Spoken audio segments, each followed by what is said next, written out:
निवडणूक आयोगाला मी याच्या अगोदरही एक पत्र दिलं होतं जिल्हाधिकाऱ्यांना की आपण निवडणूक निर्णय अधिकारी आहात, आपण आमच्या परळी तालुक्यामध्ये सेन्सिटिव्ह किंवा जिल्ह्यामध्ये जे सेन्सिटिव्ह बूथ आहेत तिथं तुम्ही सीसीटीव्ही लावा।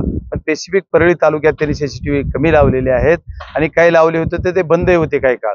आणि तिथल्या बाबतीत मी काल जे बघितला प्रकार एवढा भयान प्रकार परळीमध्ये करून घेतलाय की काही जणांना दाबदडप, विशेषतः धर्मापुरी गाव, इंजे गाव, मी एवढे जवळ 12 ते 17 गावाची जवळपास लिस्ट पाठवली। त्या गावामध्ये त्यांनी विशेष करून सगळ्यांना दाबदडप करून वन साइडेड मतं करून घेतलेले आहेत। एका 2 माणसांनी मतं घेतलेत, काही जणांना शाई लावून काढलेले आहेत, काही मयत झालेल्या लोकांची मतं झालेली आहेत। मयत झालेल्याची मतं कशी होऊ शकतात हे असे प्रकार घडलेत। त्याच्यामुळे कलेक्टर महोदयांना आम्ही आज आपल्याला याच्या संदर्भात गेलो होतो की तुम्ही असं झालेलं आहे कसं, तर त्यांनी म्हणले की नाही आम्ही याला रिसिव्ह पण देऊ शकत नाही। असा नियम आहे की जिल्हा अधिकाऱ्याच्या मार्फत निवडणूक निर्णय अधिकारी जे आहेत आपले बीडचे यांच्या मार्फत आपण निवडणूक आयोग महाराष्ट्र आणि भारत देश यांना पाठवलं पाहिजे आणि आम्ही तशा पद्धतीने यांच्या मार्फत पाठवायचं मायना असल्यामुळे पाठवला। ते म्हणजे आमचा याच्यावर उल्लेख नाही, आम्हाला प्रतिलिपी नाही। आता या जिल्हा अधिकारी आहेत यांना त्याचं लॉ माहित आहे, सर्व माहित आहे, ते जाणीवपूर्वक काहीतरी बोलतात आणि आमच्या सर्व टीमला आता त्यांनी काढून दिलंय की आम्ही हे काही करणार नाही, आम्ही याच्यावर निर्णय घेऊ शकत नाही, आम्हाला माफ करा।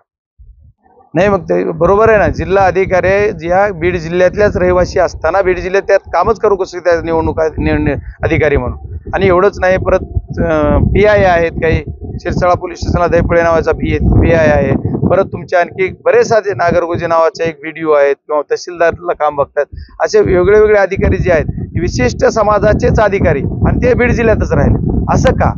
एकतर अधिकारी आणले केले ते तो विषय संपला, पण आता आहे ते सुद्धा बीड जिल्ह्यात ते काम करतायत आणि निवडणूक लागल्याच्या नंतर त्यांना ते काम करता येत नाही बाय लॉ, तरी पण ते करतायत। तरी का ठेवले आणि कोणी ठेवले, त्याला जबाबदार कोण, त्याच्यावर कारवाई व्हायला पाहिजे। मी जिल्हा अधिकारी महोदयांची रीतसर निवडणूक आयोगाकडे तक्रार करणार आहे। काल मी स्वतः 5 वेळेस त्यांना अटेंड केलं, त्यांनी 1-2 वेळेस मला फोन अटेंड केला, 1-2 वेळेस रिस्पॉन्ड केलेला नाही। म्हणजे जिल्हा अधिकारीच नाही, SP साहेबांना पण कमीत कमी 10 वेळेस बोललो, पण SP साहेब सुद्धा ह्याच्यात काय हो बघतो करतो याच्याशिवाय काही नाहीये, म्हणजे स्पेसिफिक असं उत्तर नाही किंवा तिथं जाऊन बोलणं नाहीये।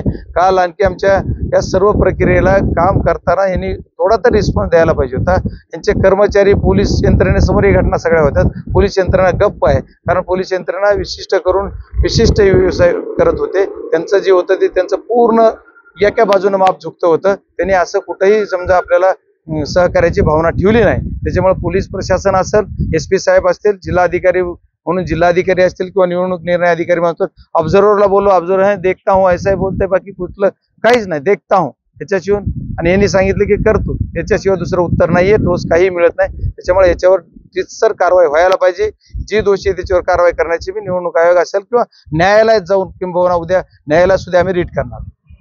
जात पातीवर निवडणूक नव्हती, ही जाती पातीवर न्यायचं काम पुढच्या उमेदवारानं केलं, सत्ताधाऱ्याने केलं, सत्ताधाऱ्याच्या पायाखालची वाळू घसरली, यांचं न करतेपणाचं पाप आहे। शेतकऱ्यांचे रोष, बेकार बेरोजगारीचा रोष, बाकी बरेच काम ह्यांनी जे केलं नाही, सरकारवरचा रोष जो होता ते मतात दिसणार होता, त्याला जातीपातीचा रंग देऊन विशिष्ट एक समाज, एक जात फक्त एका बाजूने घ्यायचा परिणाम म्हणजे केला प्रयत्न। आणि त्याच्यानंतर त्याच्यावर बी काही विजय होत नाही। ज्यावेळेस त्यांना कळलं जी काय पोल आले काय झालं त्याच्यावरून की त्यांनी म्हणले की आता काही करून आपल्याला विजय प्राप्त करायचा तर काय करा, तर आपण बूथ कॅप्चरिंग करा। त्यांना चौकडी यश आलं नाही, पण परळी तालुक्यामध्ये बऱ्यापैकी त्यांना यश आलं आणि त्याच्यामध्ये त्यांनी बऱ्यापैकी वोटिंग बोगस करायचं काम केलेलं आहे। आणि ह्याच्यासाठी जे दोषी आहे तर प्रशासन दोषी आहे, प्रशासन या जिल्ह्यातलंच होतं, त्याच्यामुळे त्या प्रशासनावर रीतसर कारवाई व्हायला पाहिजे आणि रिपोल व्हायलाच पाहिजे।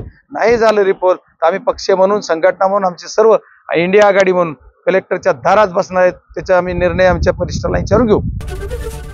ABP माझा, उघडा डोळे बघा नीट।